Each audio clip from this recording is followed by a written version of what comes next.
The bridge of the UESS Indomitable hummed with quiet activity.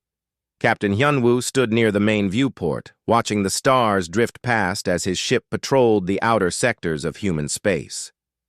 It had been a quiet week, the kind that made younger officers restless, but gave veterans like him time to think. The communications officer looked up suddenly. "Captain, we're picking up a distress signal. It's on the Galactic Council emergency band." Hyunwoo moved to the console. "Let's hear it." The voice that came through was high-pitched and trembling. It belonged to a Velen, one of the gentle amphibious species that lived 3 systems away from human territory. The message was simple and heartbreaking. Pirates had come to their world. The craft Dominion had invaded Velos Prime with over 200 ships. They were taking Velens as slaves, destroying cities and demanding tribute that would bankrupt their entire civilization. "Please," the voice begged. "Anyone who can hear this. We have no weapons. We have never needed them. Please help us." The bridge fell silent. Lieutenant Tae-min, the young tactical officer, looked at his captain. "Sir, shouldn't the Galactic Council respond to this?" Hyunwoo pulled up the Council communication channels. What he saw made his jaw tighten. The Council had been debating the Velen situation for 3 days already. The Zillion Confederacy wanted to impose economic sanctions on the Krath. The Trell Empire suggested forming a committee to study the problem. The Benthic Coalition proposed sending strongly worded messages of disapproval. While they talked, Velens were dying. "Get me a secure line to Admiral Bo Young at Earth Fleet Command," Hyunwoo said quietly. The connection took only minutes. Admiral Bo Young appeared on the screen, her silver hair pulled back in a tight bun, her dark eyes sharp and focused. "Captain, I've been monitoring the situation. I assume you're not calling to tell me we should wait for the Council to finish debating." "No, Admiral. I'm calling to request permission to move the Indomitable to Velen space." Bo Young smiled grimly. "Permission granted. But you won't be going alone. I'm assembling the 3rd Expeditionary Fleet. Every ship that can be ready in 18 hours will join you. All volunteer crews only." Hyunwoo felt something loosen in his chest. "Thank you, Admiral." "Don't thank me yet, Captain. We're about to start a political firestorm." "But those Velens need help, and the Council is too busy talking to act. That's not how we do things." Within an hour, the call went out across human space. The 3rd Expeditionary Fleet was forming up for a rescue mission. No government had ordered it, no treaty required it. But when the message reached veteran crews across Earth's colonies, the response was overwhelming. 47 warships assembled at the rally point. These were ships that had fought in the Titan Wars, crewed by men and women who had seen what happened when good people did nothing. Among them was the assault carrier Defiant, the battlecruiser Thunder, and a dozen destroyers that moved through space like hunting wolves. Corporal Subin stood in the marine bay of the Indomitable, checking her gear for the 3rd time. Her squad was ready, their weapons cleaned and their armor sealed. They had drilled for boarding actions 100 times, but this would be different. This time, they were going in to save people, not just to fight. "Think the Council will be mad at us?" asked Private Jae-won, the youngest member of her squad. Subin snorted. "The Council can be as mad as they want. We didn't join the galaxy to watch people suffer while bureaucrats debate. We joined to make things better." On the bridge, Lieutenant Tae-min was running calculations. Jumping an entire fleet into hostile territory required perfect coordination. One miscalculation and ships could emerge from faster-than-light travel scattered across the system, vulnerable and isolated. "Routes are locked in, Captain," he reported. "We'll emerge at the edge of the Velos system, just outside the asteroid belt. It'll give us sensor coverage and room to maneuver." Hyunwoo nodded. "Good work. Send the fleet-wide announcement. We jump in 10 minutes. On Velos Prime, an elder named Ilanem huddled with other survivors in the ruins of what had once been a meditation garden. The Krath had been broadcasting their attacks on all frequencies, showing the destruction to break Velen resistance. Her people had no soldiers, no warriors, no concept of organized violence. They were artists, philosophers, and dreamers. Against the Krath pirates, they were helpless. Ilanem remembered meeting a human once, years ago at a cultural exchange on the council station. The human had been an ambassador named Da-Un, and she had spoken of Earth's terrible beauty. Oceans that could swallow cities, storms that tore apart buildings, and predators that hunted in the night. Ilanem had thought the stories were exaggerated. What kind of insane species would evolve on such a horrible world? Now, as she watched Krath soldiers drag more of her people away, she found herself praying to ancestors she barely believed in. If those crazy humans were real, if they were even half as strong as their stories suggested, maybe they would hear the distress call. Maybe they would help. The fleet jumped. Reality twisted and bent as 47 human warships entered faster than light travel, racing toward a people they had never met to fight an enemy that outnumbered them 4-1. Admiral Bo Young stood on the bridge of her flagship, the Valiant, and thought about what they were about to do. The Council would condemn them. Other species would fear them even more. Political consequences would echo for years, but when she closed her eyes, she saw that trembling Velen voice begging for help that wasn't coming. "All ships," she broadcast to the fleet. "Remember why we're here. Not for glory, not for territory, not for revenge. We're here because someone called for help, and we're the ones who answered. Earth taught us to survive. Now we show the galaxy what we do with that strength."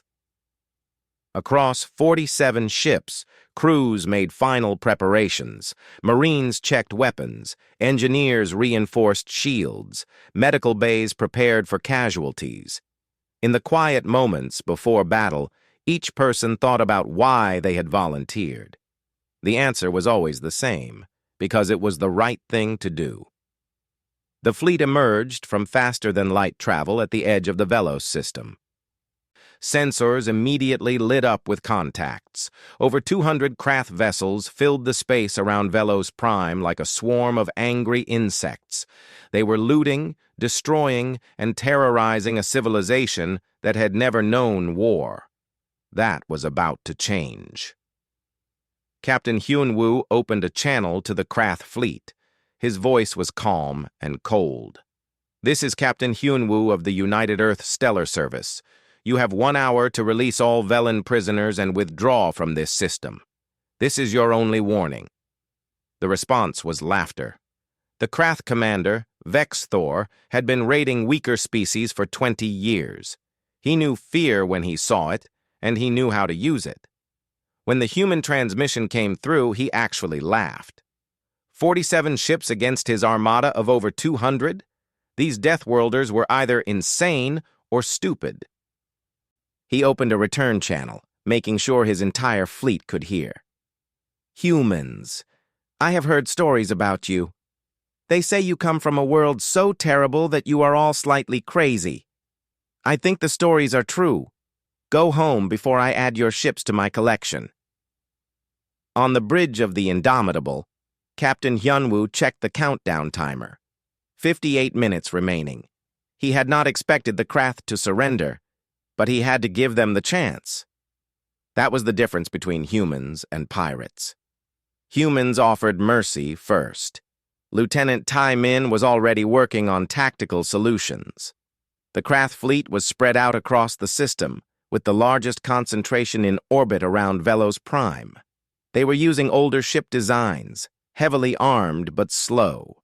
Their shields were built to defend against energy weapons, the standard armament used by most Galactic Council species. They had never fought humans before. "Sir," Taemin said quietly, "I'm picking up transmissions from the planet. The Krath are broadcasting their attacks. They want the Velens to see what happens to those who resist." Hyunwoo's hands tightened into fists.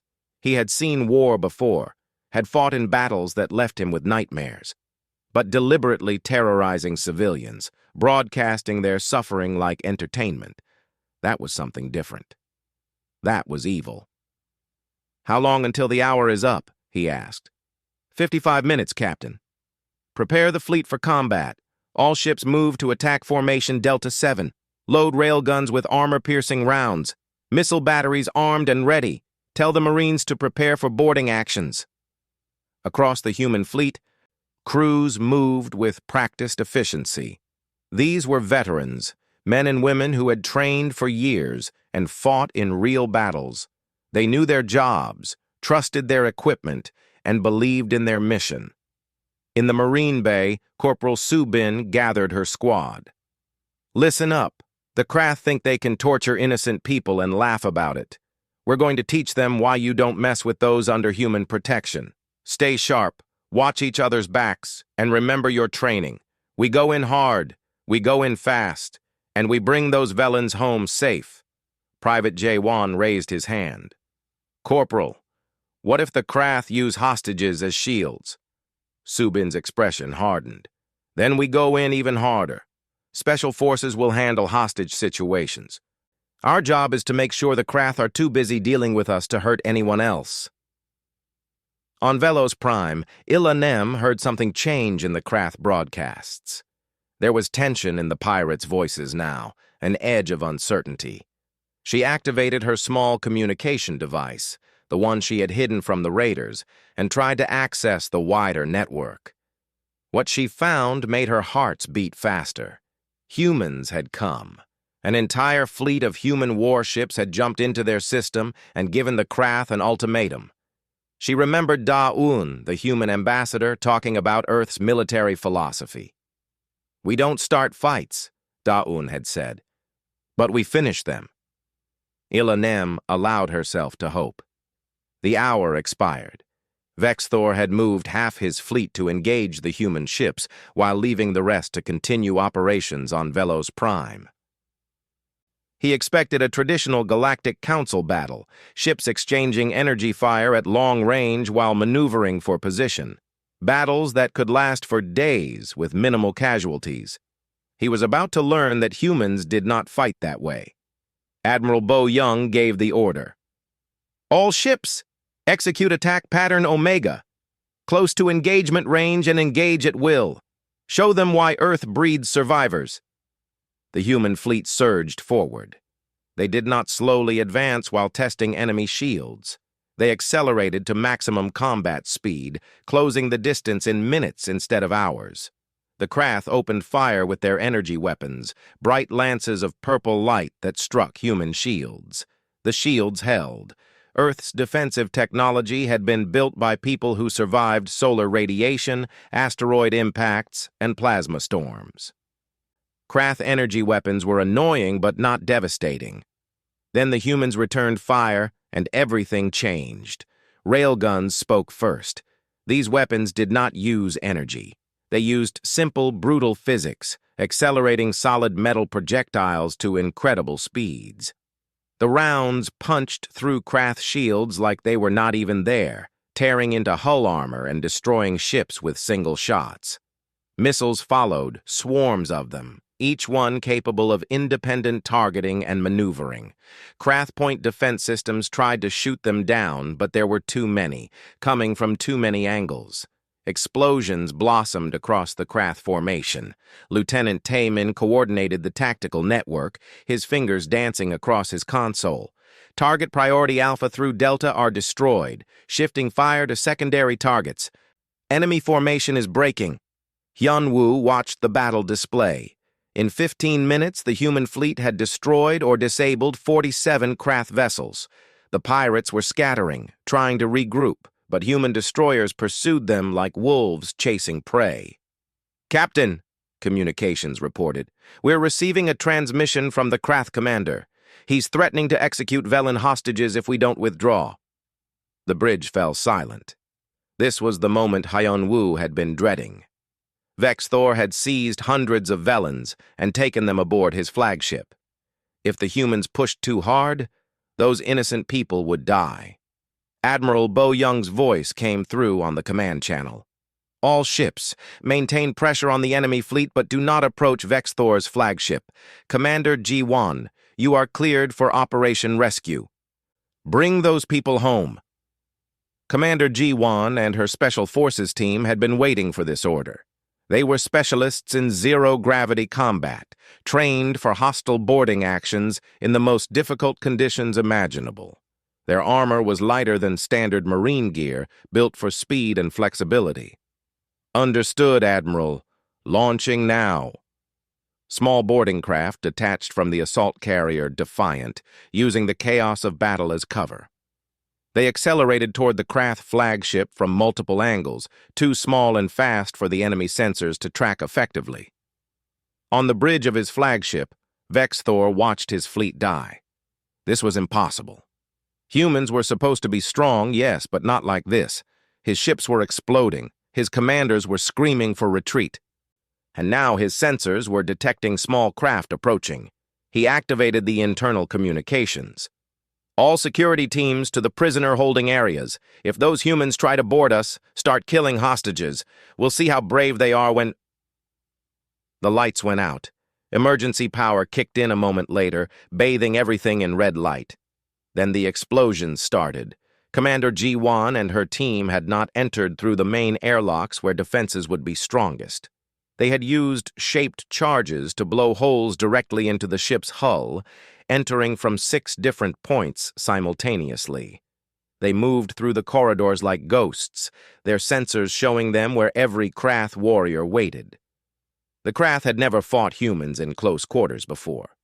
They were used to species that negotiated, that hesitated, that valued their own lives above the mission. Humans were different. Humans had evolved from persistence hunters on a world where hesitation meant death. The Special Forces team cut through Krath defenses with brutal efficiency. Stun weapons dropped enemies before they could raise alarms.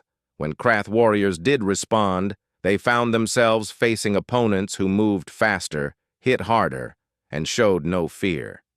G1 reached the holding area first. Inside, she found over 300 Velans huddled together, terrified. The Krath guards were raising their weapons toward the prisoners when she burst through the door. She dropped all 4 guards in less than 3 seconds. "Secure the room! Medical team, get in here! We've got civilians who need help!" One of the Velans, an elder female, stared at G1 with wide eyes. The human was tall, covered in black armor, carrying weapons that looked designed to kill. But when G1 removed her helmet, the Velan saw something unexpected in the human's eyes: kindness. "It's okay now," G1 said gently. "You're safe. We're taking you home." The battle was over in 37 minutes. Of the Krath Armada's 214 vessels, 94 were destroyed completely, 63 were disabled and drifting, and the rest had fled into faster-than-light travel, running for their lives. The human fleet had not lost a single ship. Captain Hyun-woo stood on the bridge of the Indomitable, watching the tactical display update. It should have felt like a victory. They had saved the Velans, destroyed a pirate fleet, and proven that human military doctrine worked against galactic opponents. But all he could think about was the Velan distress call, the fear in that voice, and the days of suffering while the Galactic Council debated. "Sir," Lieutenant Tae-min reported, "Commander G1 has secured all hostages. 347 Velans recovered, along with prisoners from 2 other species the Krath had captured. Minimal casualties among our forces, and the hostages are receiving medical care." "And Vexthor?" "Captured alive. G1's team took him without a fight. Apparently he tried to hide in an escape pod." Hyun-woo allowed himself a small smile. Bullies were always the first to run when someone hit back. "Prepare a landing party. We're going down to Velos Prime.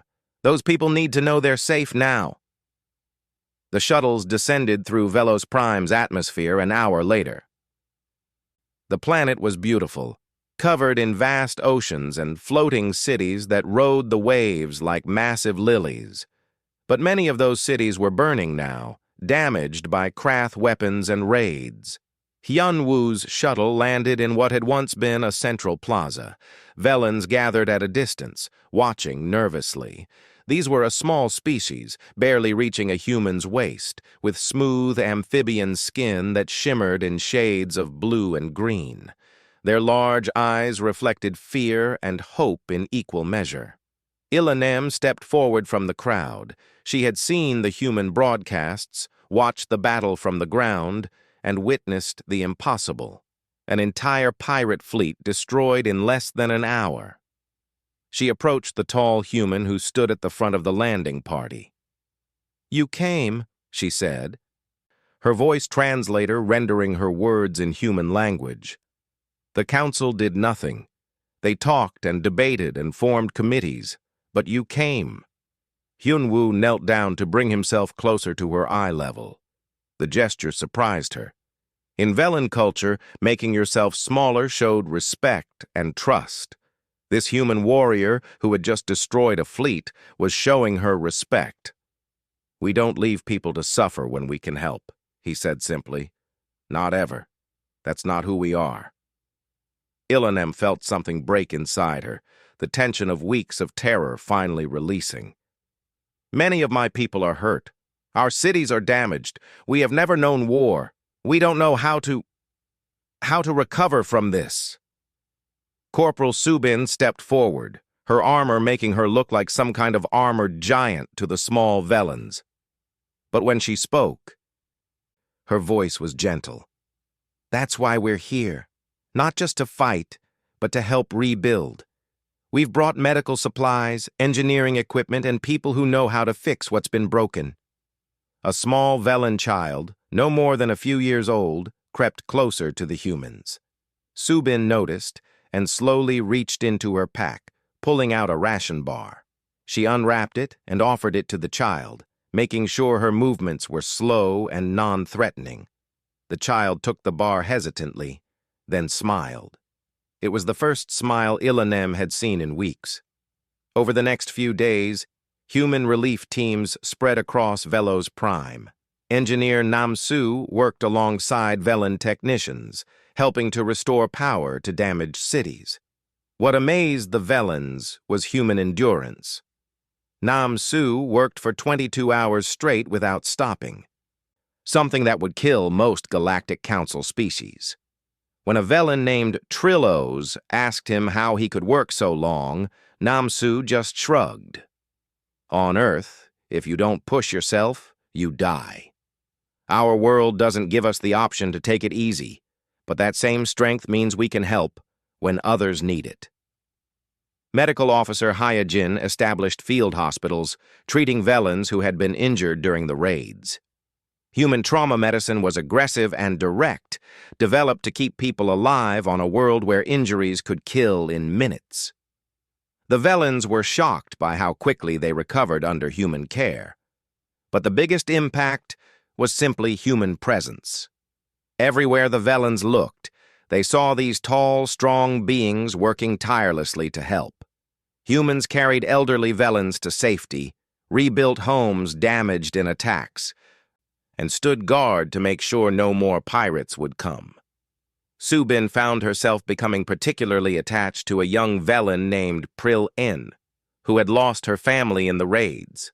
The child followed Subin everywhere, watching as the Marine helped clear debris and set up shelters. One evening, Pril N asked a question that many Velens were wondering. "Why do you help us? We can't pay you. We have no armies to give you. We're weak."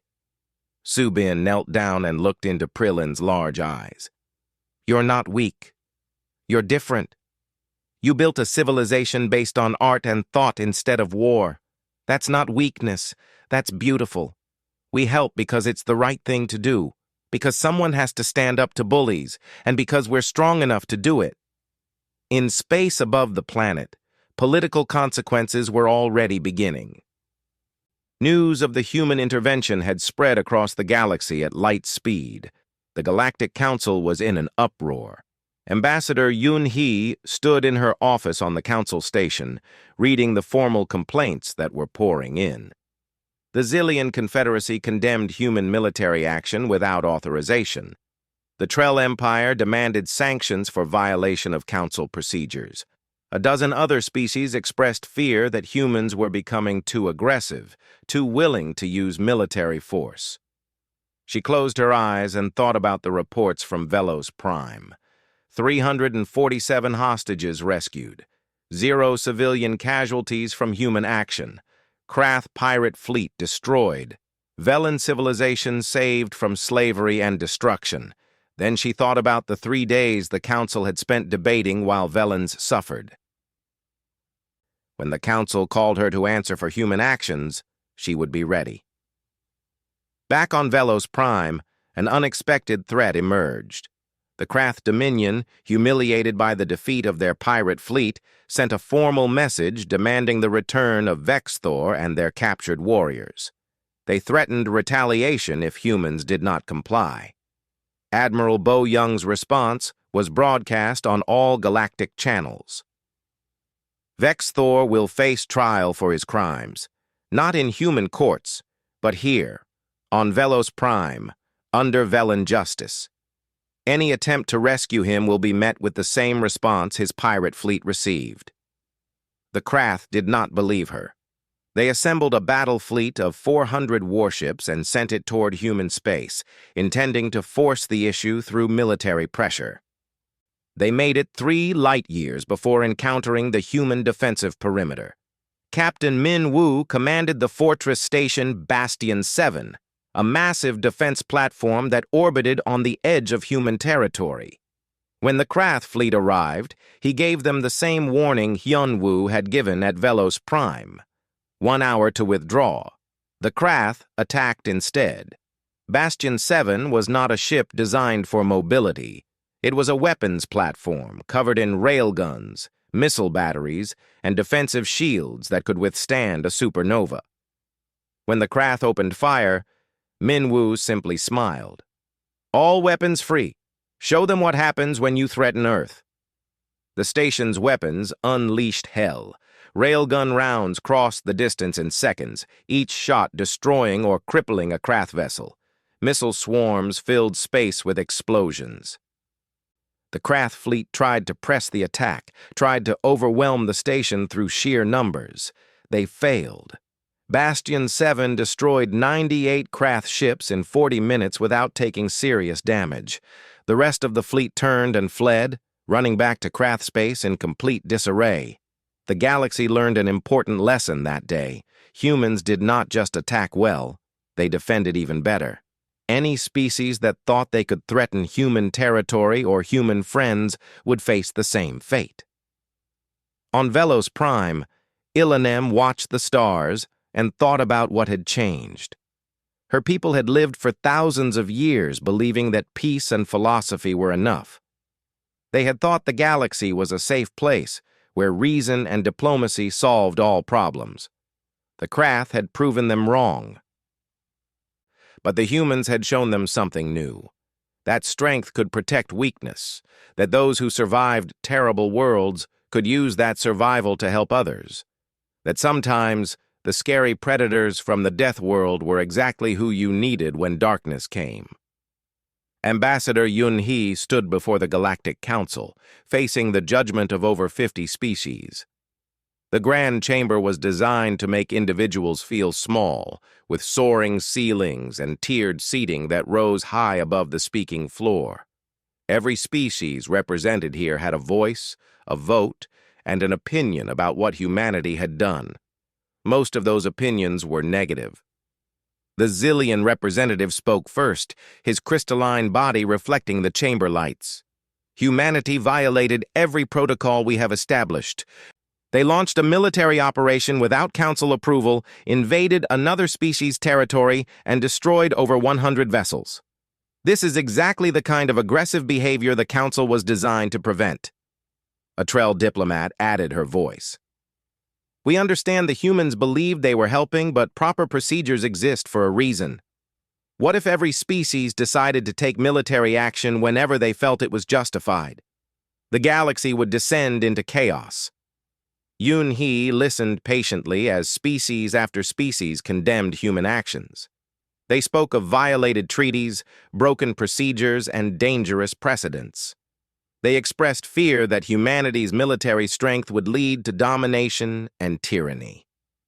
When they finally finished, Yun-hee stepped to the center of the chamber.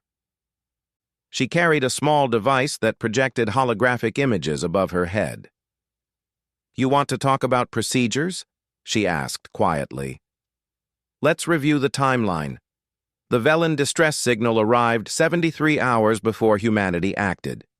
In that time, this council held 4 meetings. The Zillion Confederacy proposed economic sanctions that would take 6 months to implement. The Trell Empire suggested forming a study committee. The Benthic Coalition recommended sending diplomatic messages expressing disappointment. The images above her head showed the council meetings, showing representatives talking while doing nothing. While you debated, Yun-hee continued, 347 Velens were taken hostage. Velen cities burned, civilians died. The Krath broadcast their atrocities across all channels, and you did nothing but talk.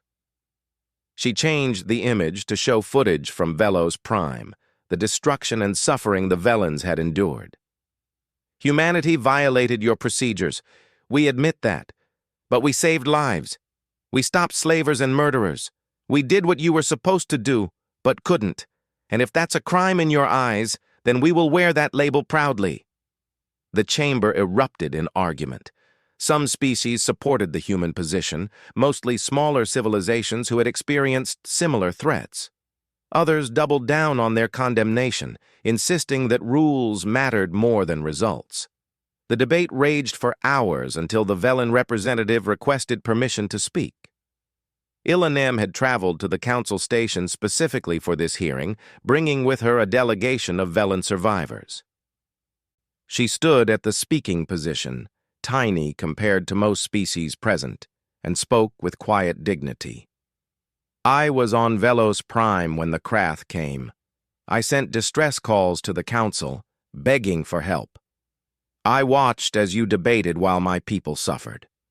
I lost hope that anyone would save us." Her voice strengthened. "Then the humans came. They didn't ask for payment. They didn't demand territory or resources. They simply came because we needed help. In less than an hour, they destroyed the fleet that had terrorized us for weeks. They rescued hostages, rebuilt our cities, and treated our wounded. And then they stayed to make sure we would be safe." Ilanem looked directly at the species who had condemned humanity. "You say humans are dangerous and aggressive. I say humans are the first species in 3,000 years of galactic civilization who actually answered when someone called for help. If that makes them dangerous, then I wish more species were dangerous like them." The council session ended without resolution. Some species wanted to punish humanity, others wanted to reward them, and most just wanted the problem to go away. But one thing was clear: the galaxy would never see humans the same way again. While politics played out on the council station, something more important was happening throughout the galaxy. Smaller species, those who had always feared larger predatory civilizations, started reaching out to humanity. They had seen what happened at Velos Prime and wanted to know if humans would protect them too.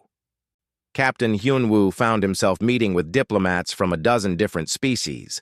They all asked the same question: would humans help if they were threatened? Could they trust these Deathworlders to protect instead of conquer? Hyunwoo's answer was always the same: "We can't protect everyone alone. But if you're willing to stand together, to build something stronger than fear, then yes, we'll stand with you." The idea grew from those conversations, not a military alliance designed for conquest, but a mutual defense coalition. Any species willing to defend the innocent could join. Any member threatened by aggression would be defended by all members. Ilanem became one of the coalition's strongest advocates. She worked with Ambassador Yun-hee to draft the founding principles: protection without domination, defense without conquest, strength used to shelter weakness, not exploit it. 17 species signed the founding charter. Most were smaller civilizations, species the Galactic Council barely noticed.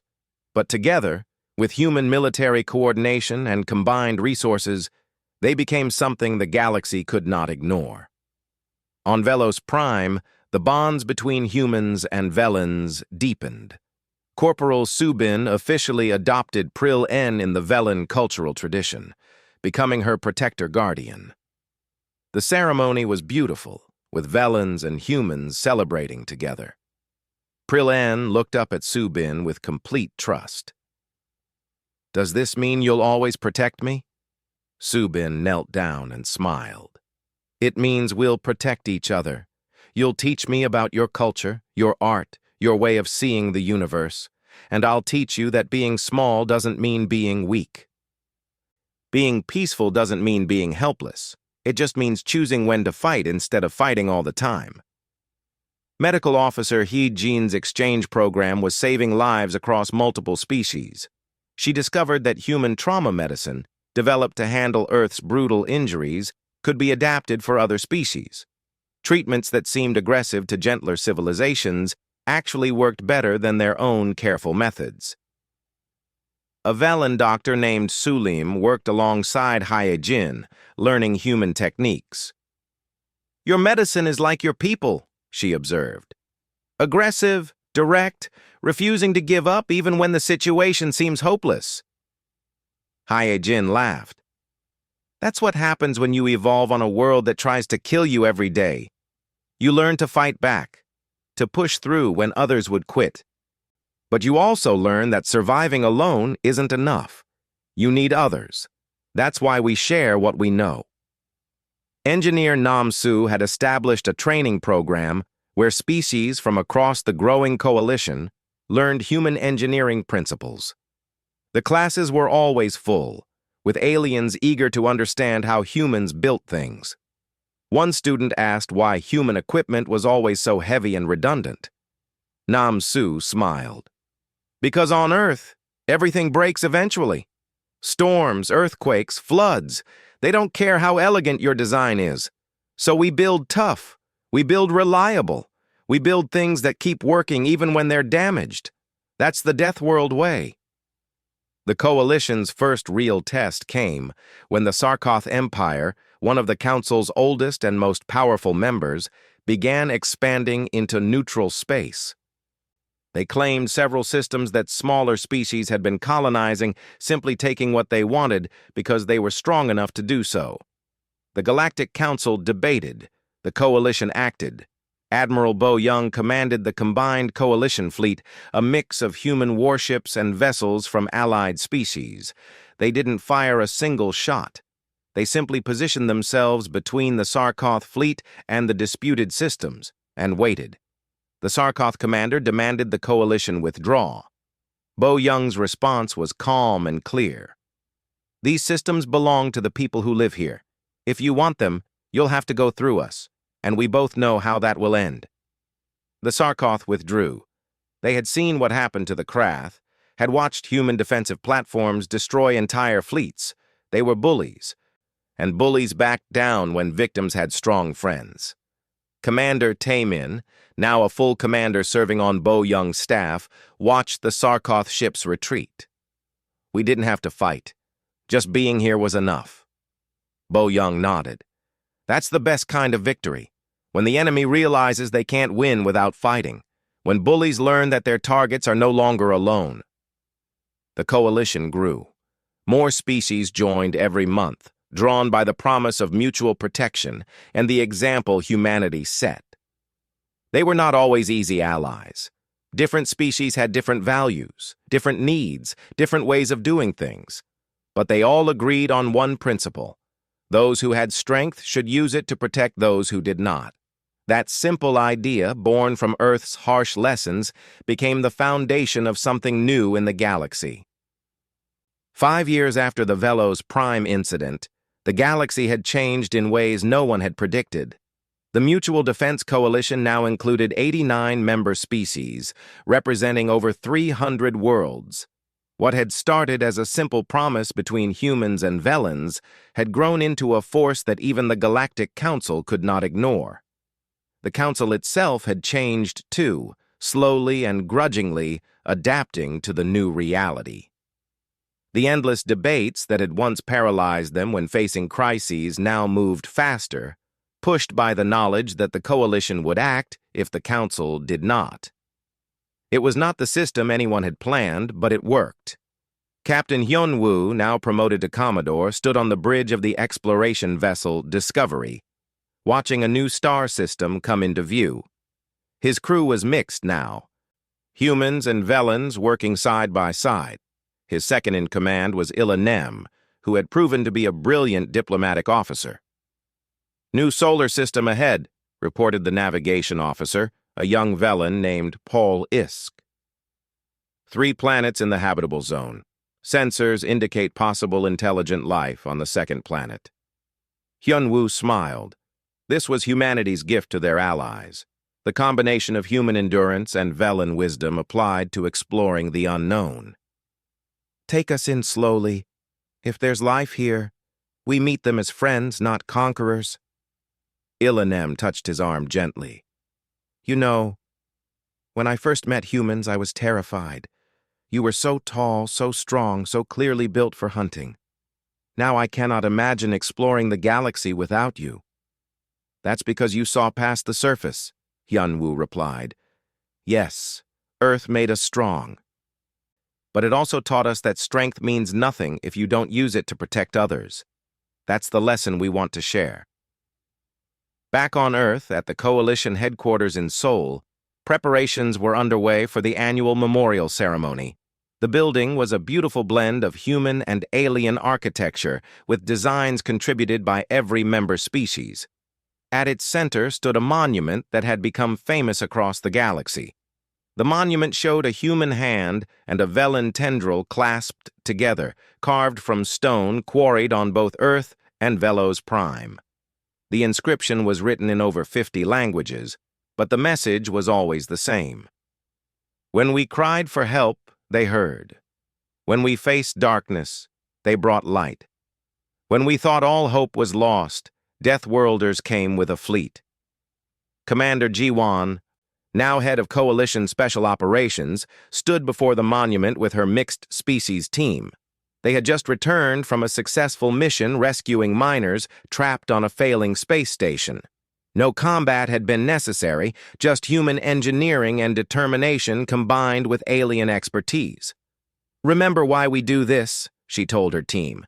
"Not for glory, not for power, but because someone has to stand between the innocent and those who would harm them. Earth taught us to survive. The galaxy taught us why survival matters." Corporal Subin attended the ceremony with Pril-In, who was now a teenager studying at the Coalition Academy. The young Velan wore a modified uniform, proud to be part of something that protected others the way humans had protected her people. "Do you think we're making a difference?" Pril-In asked, watching the crowds gather for the ceremony. Subin looked at the diverse species present, all united by a common purpose. "Look around. 5 years ago, these species barely knew each other. Now they work together, trust each other, protect each other. Yeah, kid, we're making a difference." Engineer Nam-soo ran a training session that morning before the ceremony. His students came from 20 different species, all learning the human approach to engineering.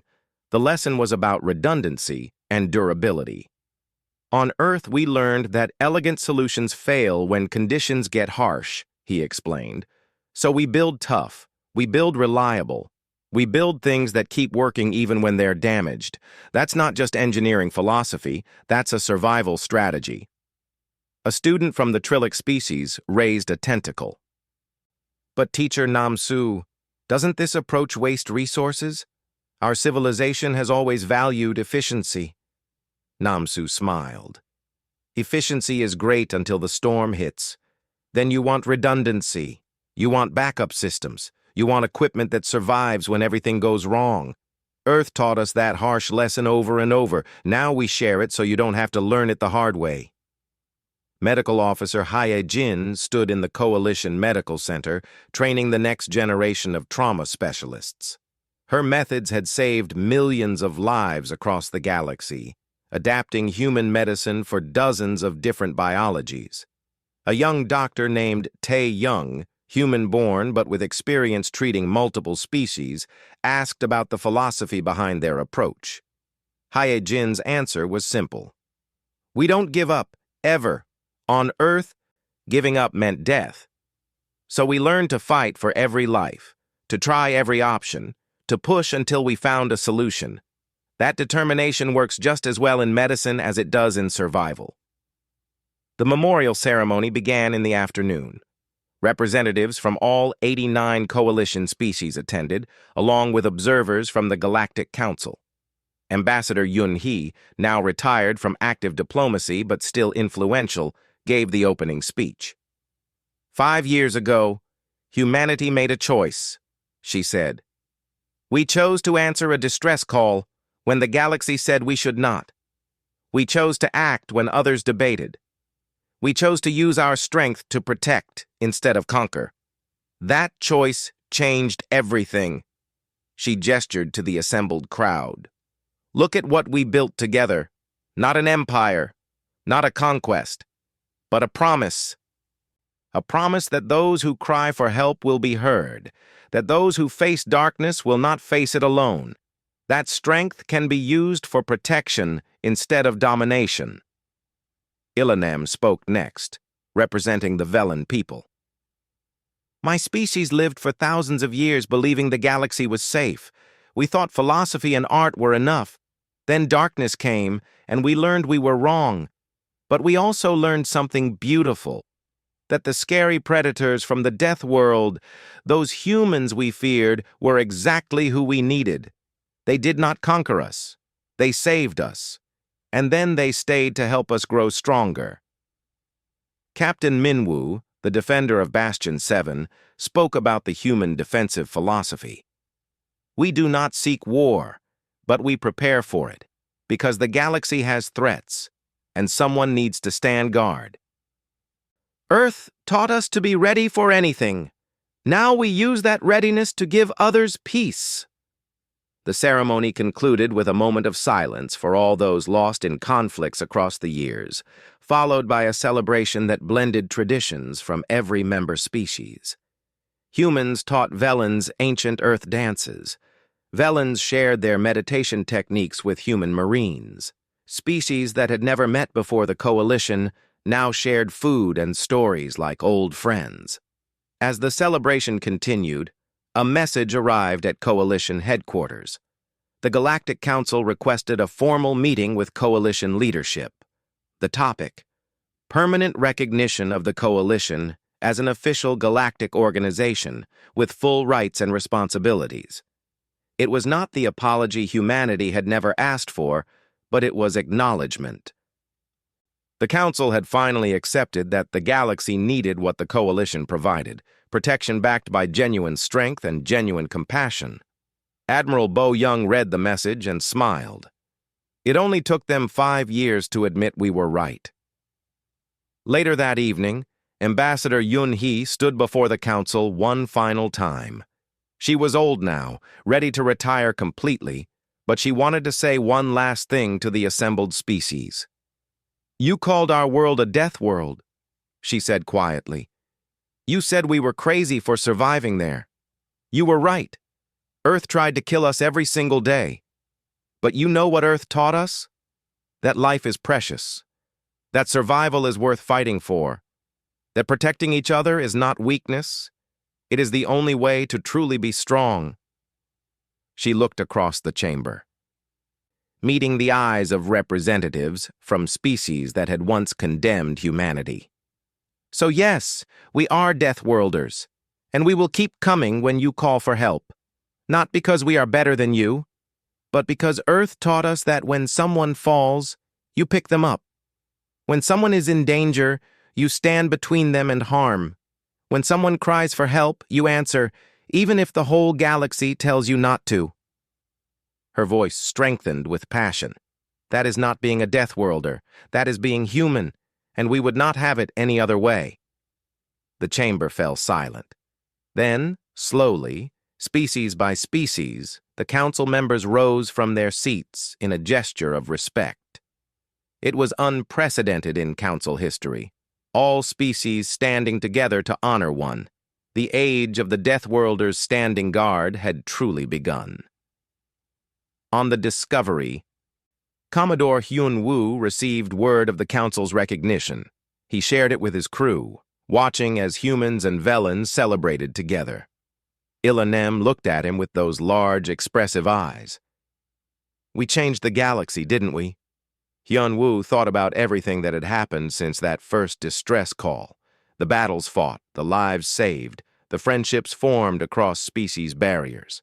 He thought about Earth, that beautiful, terrible world that had forged humanity into what they were. "No," he said finally. "The galaxy changed us too.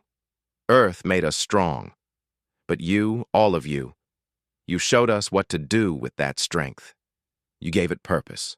You made it matter." He looked out at the stars, at the infinite possibilities waiting in the darkness. "And now, together, we are going to show the rest of the galaxy what happens when strength meets compassion. When survivors decide to protect instead of dominate. When Deathworlders choose to be guardians." Ilanem squeezed his hand. "Together." "Together," Hyun-woo agreed. The Discovery continued deeper into unexplored space, crewed by species who had once feared each other, but now called each other friends. Behind them, the coalition grew stronger every day. Ahead of them, an entire galaxy waited, full of wonders and dangers and people who might need help. And the Deathworlders would be there when they called, always.